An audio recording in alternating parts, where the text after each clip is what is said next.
all about the country music. That right? It's all about country music right now, and it's the show Wall to Wall Country, and you can catch it each and every Wednesday. It all kicks off at 1 o'clock in the afternoon. And remember that this entire show will air again on Sunday morning, kicking off at 8 a.m. Eastern Time. And that way, if you missed a request or you didn't get to hear an interview or any of that kind of stuff, you can catch it all right here on Sunday morning. And it kicks off at 8 a.m. right here on PPR. So make sure you're hanging out for that. Hey, we've got another special guest on the docket today. It's a gentleman that hails from Canada. He's calling all the way from Canada. Let's see if we can get him on the phone. Hey, Ed, are you there? I am here. Casey, are you there? Yes. Awesome. Then we are here together. I love it when technology actually works. Yes, Ed Roman, welcome aboard. Ed Roman, he's an award-winning singer and songwriter, performer, multi-instrumentalist from Canada, and we're so glad to have you on board. But I think what we want to do to kick it all off kind of a little bit, Ed, is find out a little bit about who you are. And I know you've been, in the business for quite some time. Maybe you can give us a little bit of background on how you ended up forming this genre that you perform, a little bit of this and a little bit of that. It's kind of like a good soup, you put in a little of this and a little of that, and you come out with an award-winning kind of artist. So tell us a little bit about yourself, Ed. Well, I'm a country boy. I grew up in a township up here called Markham, with cattle and growing food. We had 1,500 acres, and also at a really amazing point in time in my life where music was everything to people. It seemed to be something that was more like, a monogram or something that they wore on their chest as far as ideas and how they felt about. So I was really, pushed as a young kid into this idea of what music could be and how it could transform somebody's life. It did for me, and it has my entire life. And then at the same time, my dad was very involved in politics. He was the mayor of our township for 30-some-odd years. He was a police commissioner. He was the chairman of York Region, and also the first federal coalition candidate ever in the history of federal politics.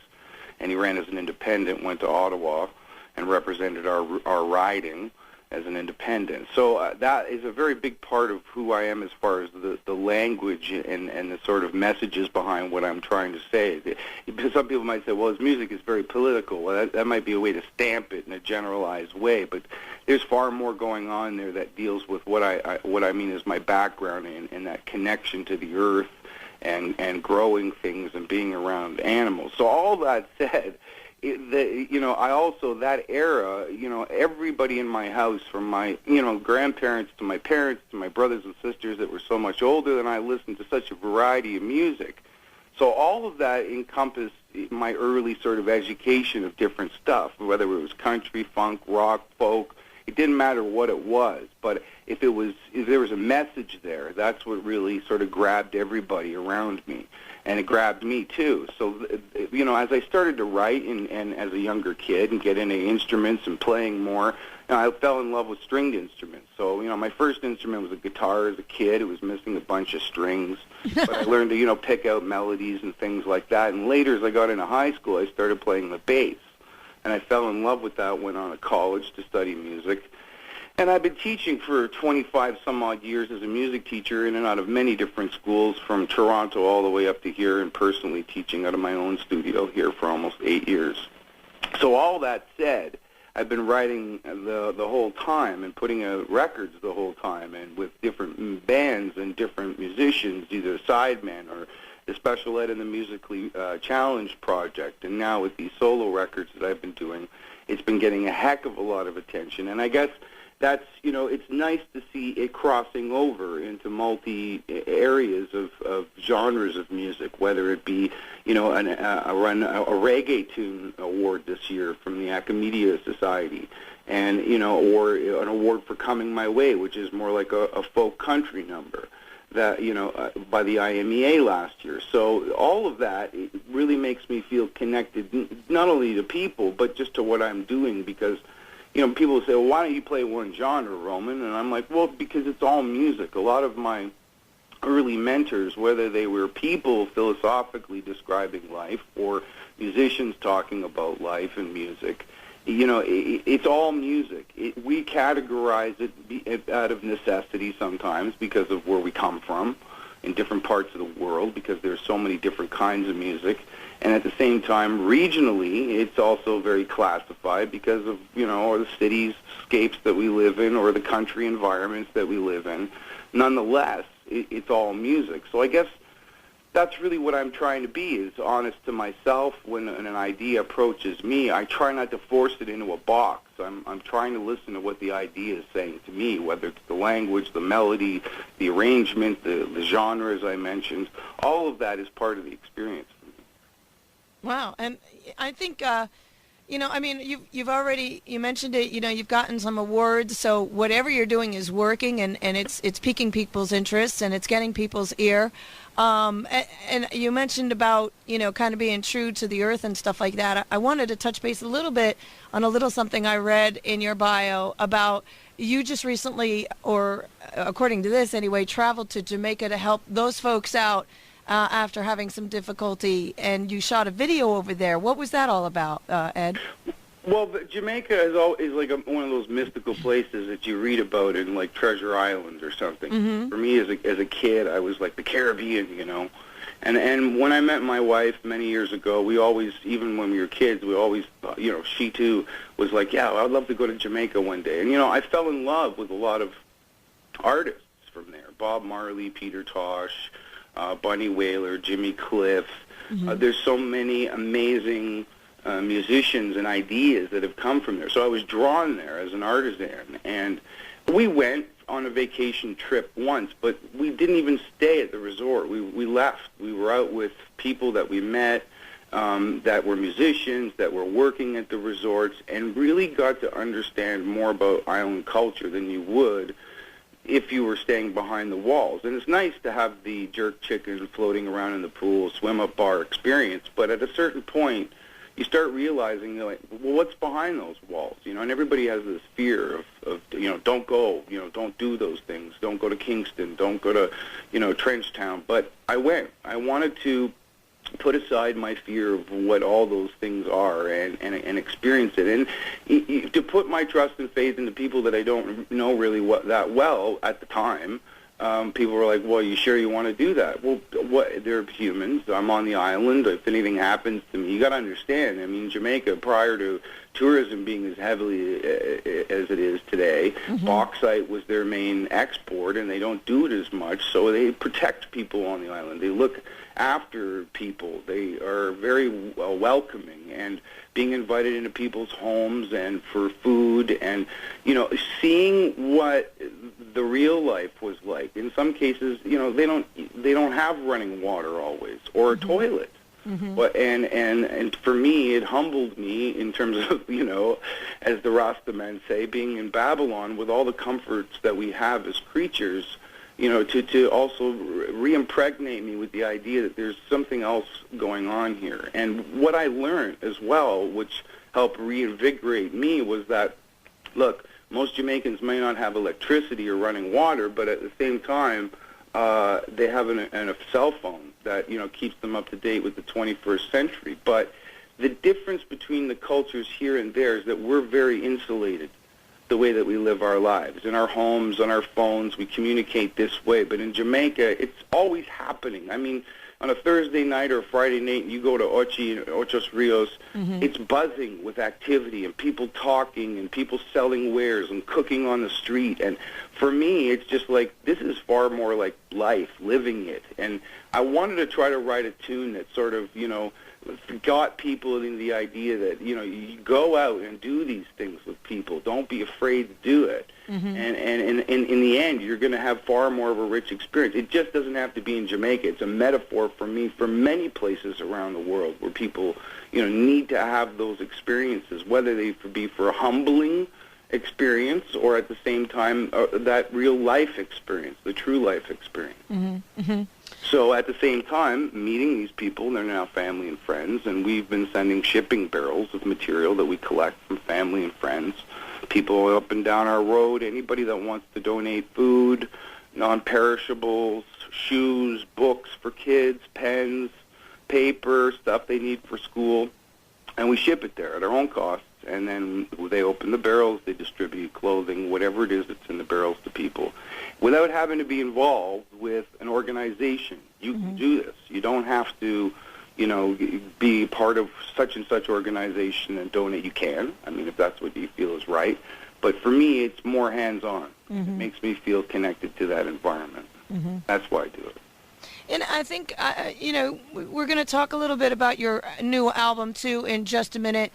You've got a current album out. It's called Letters from High Latitudes. And that's also something where you're recognizing your home in Canada and doing some awareness with that album. And I think we could talk about that. And I've got a song I'd like to play, I believe, off of it. And I want to talk a little bit about your fan base, too. They're known around the world as Ed Heads. That's awesome. That's really awesome. But, Ed, if you can hang in there for just a few moments, we're going to take a quick break. We'll be back in just a minute. Can you hang in there a little bit for us? Absolument. Awesome. We're speaking to Ed Roman from Canada. Actually, you really don't even have, that Canadian accent. I'm kind of surprised. Some people think I'm American sometimes. Yeah. I guess it's you can't help but not have American culture rub off on you. I'm a product of the Hollywood, and all are in some ways. But that whole thing, you'll catch me saying it quite often in conversation. I might be alluding to it, but it's not always we're way up north, and we're eating back bacon, and it's got that kind of sideways talk, Yeah. It's like they're always asking a question. I'm like, what was the question? But we'll be back with more Americanized Canadian singer-songwriter, award-winning performer, Ed Roman, in just a minute. Don't go anywhere. Right here on PPR. And we're back with Ed Roman right here on Penn's Peak Radio, talking to him about, his mission in life is not only just being a singer and a songwriter, but getting some vocal awareness out there as well. Before the break, we mentioned about your current album, Letters from High Latitudes, which kind of honors your home of Ontario. You want to give us a little background information about some of the awareness messages in the album, Ed? Well, sure. I mean, the record, growing up with vinyl, records were like these paintings, and you'd open them up and there'd be some kind of internal message that not only be there in the content of the material, but the way it was laid out for you and the visuals of stuff. The record kind of has that feeling through it as you listen to it. You start off with a tune like I Told You So, which is like you're in the grocery store and you're pondering over produce and you're wondering why it's coming from thousands of miles away when family farms are actually closing in your backyard, and you're shaking your head. And as you pass through the record, you move through things like Jamaica, which are these new sort of focal rooting kind of tunes that are asking questions about society and getting out there and living it as opposed to just talking about it. And as you pass to the end of the record, there's a song called I Found God. And it has that a feeling that you're floating in space and you're looking back at the planet, and you might be realizing that without that beautiful blue ball, none of us would be here loving and fighting and doing whatever it is that we do as human beings. So the whole thing kind of gives you this impression that you keep getting higher and higher, and your perspective keeps changing. It gets from that frustrated in the carousel moment of life to like this revelation that you're having this moment of an epiphany or something, and hopefully having this release. Ironically, I live at the second highest elevation in Ontario. So, the proverbial fool on the hill looks down, right? And making, these observations as to what's going on. It's like you're observing the track as opposed to actually running the race. And at the time, I found this novel, the book actually written by Lord Dufferin. I'm from Dufferin County, again, ironically. And the book was called Letters from High Latitudes, and it was his poetic descriptions of his transatlantic trip that he took when he came over here, and just the way that it was all laid out, and not only the story and the days and the journey, and as it is a journal, but the language itself was so poetic. So all of that, I work on that way in sort of the music, even when I'm writing. If I'm finding an idea, I'm not trying to necessarily force the subject matter out. The subject matter is always there.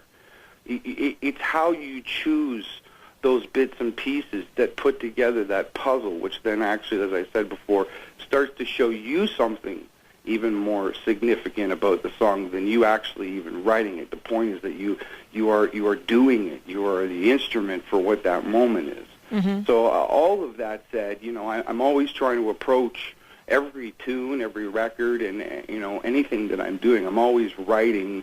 So every once in a while I go, hey, you know what? These 13 tunes, they all are saying something, just like the writing process. And it goes in that wonderful little thing we call an album, and people buy it. You hope they will anyway, right? Yeah, well, it's Christmas time. Well, it's a great gift. Speaking of your album, how can people get their hands on it, Ed? I mean, is it just an electronic kind of, iTunes kind of thing, or can they get their paws on the real deal? CD Baby. You can get it at my website. You can definitely get it at iTunes electronically. I also want to mention that I am working on a new record as well for the release of 2016, and part of that is a song that's called "Lay One Down," and it's something that's a part of Heart Songs for Veterans, which is money that is being donated to veterans that are in dire need all over the U.S. that need to pay their bills, have a roof over their head, food on the table. So that song is going to be a part of the new record. It'll be a full band instrumentation, but I also encourage people to go out, check out the tunes, because it's part songs for veterans, and it supports a really great cause. Well, I believe that was going to be the tune we were going to feature here, Lay One Down, coming up in just a minute. And now that is a song that you wrote, right?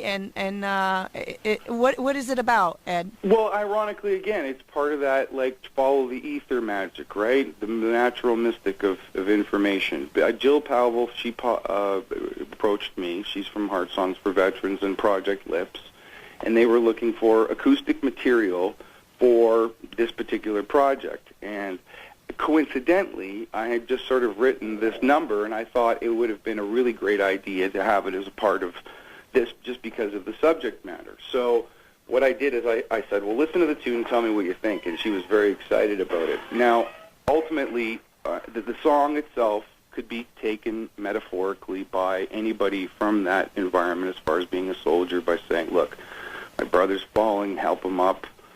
I'm gonna do what I can to do what I can to help them in this situation. But the reality of it is, the lyrics there are saying something bigger. They're trying to get people to lay down aggression, lay down their arms, lay down their feelings of negativity. What I've learned from at least 45 years of life is that when you come at something in a negative way, it's the worst thing that you can possibly do. Right. The hardest thing to do is try to understand what it is and either not react. It's like the bully in the schoolyard mentality. You come home, you tell your parents, so-and-so punched me in the face, they're teasing me, whatever it is.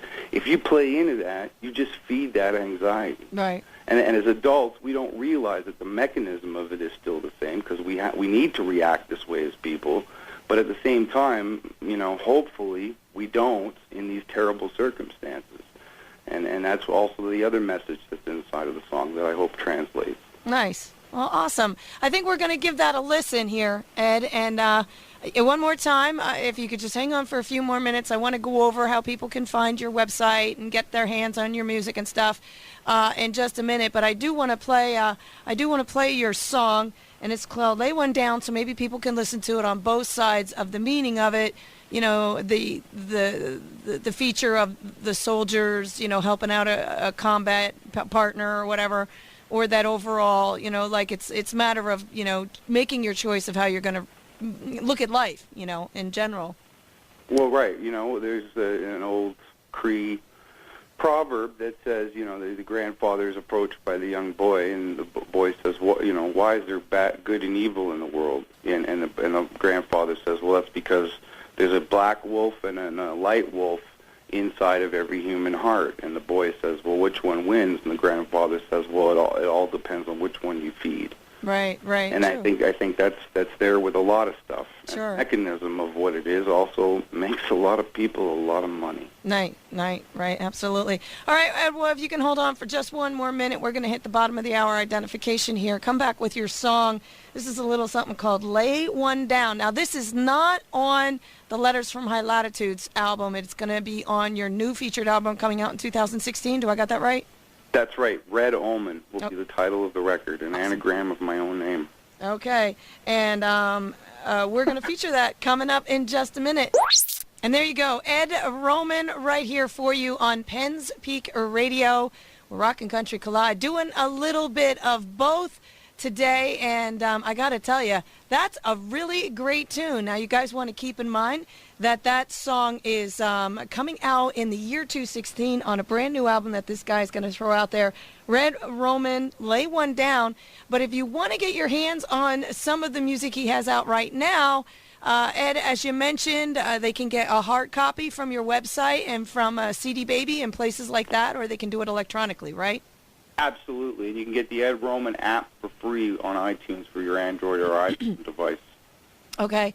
Now, when... sorry about that.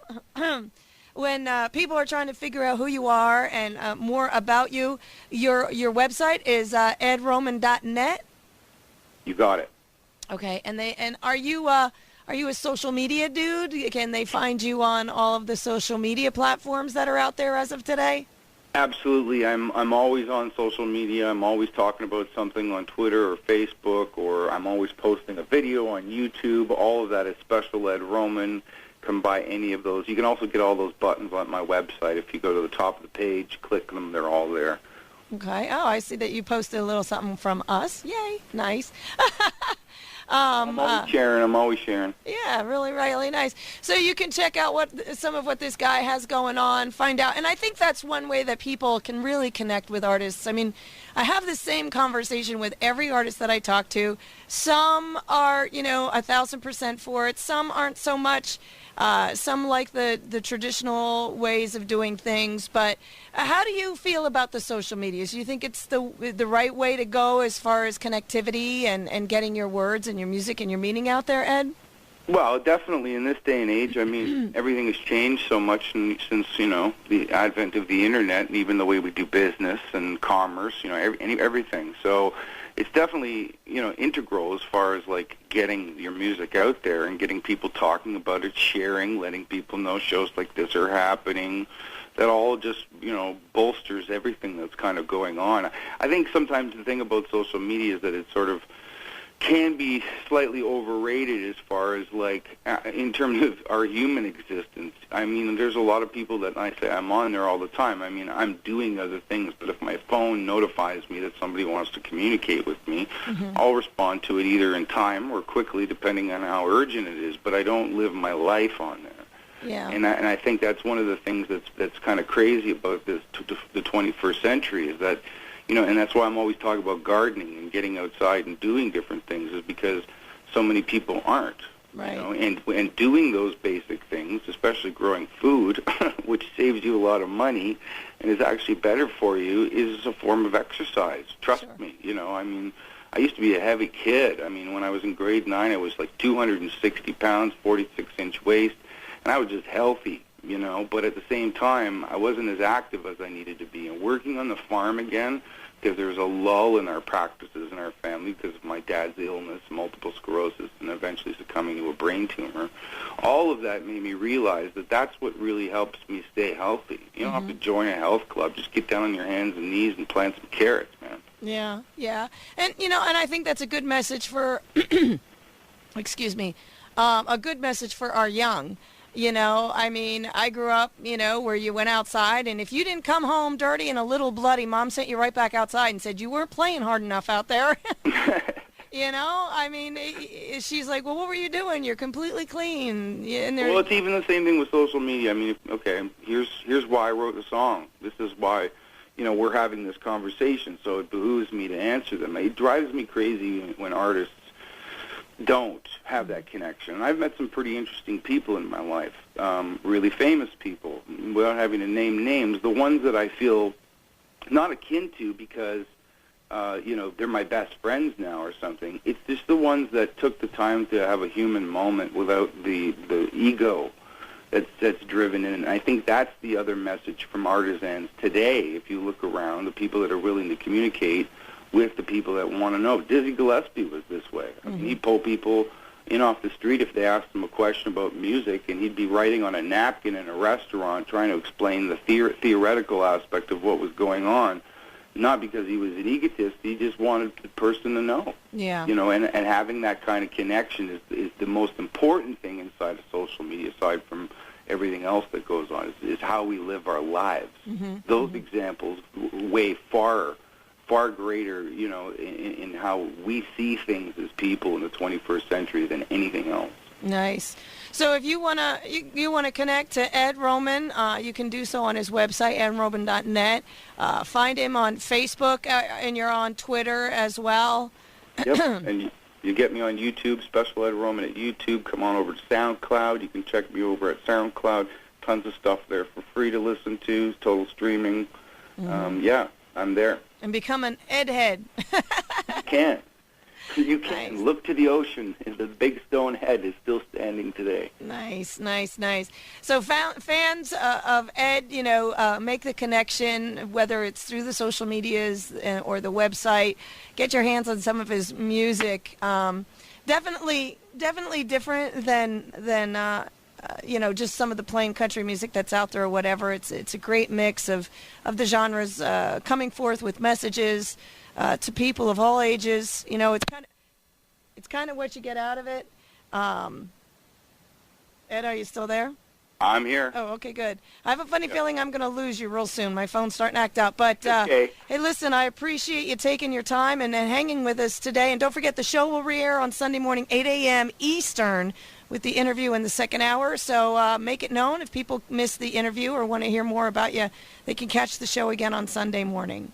Please don't forget to tag me so I can tag you. I will. Well, thank you so much, Ed, for taking some time. And, hey, stay in touch, my friend. You have the numbers here. And you got something new and funky going on next 2016, like that album. We'd be glad to have you back on the show. Thanks so much, and look after your voice. Thanks for talking to me today. One last thing I just want to quick mention before I forget and before the phone dies is you are going to be touring in New York City and in Philadelphia in July? No, that just happened. I was okay. there in July. Yeah, past July. Okay. Yeah, and then got back into recording this new record in August, September, October. Awesome. And still here in December doing things. It'll be mixed, mastered, and released in first day of spring 2016. Red Omen. Nice. And we are in Northeast PA. We're about an hour and a half north of Philly. So if you ever have the opportunity that you're nearby, feel free to stop in. We'd love to have you in the studio. Awesome, man. Love Philly, love PA. Awesome. Pleasure. All right, well, you take care, sir. Be safe. And you know what? Stay in touch. We'd love to hear from you again. Thank you so much. Thanks, Casey. You have a good one, eh? Take care. Okay, take care, sir. Bye-bye. Bye.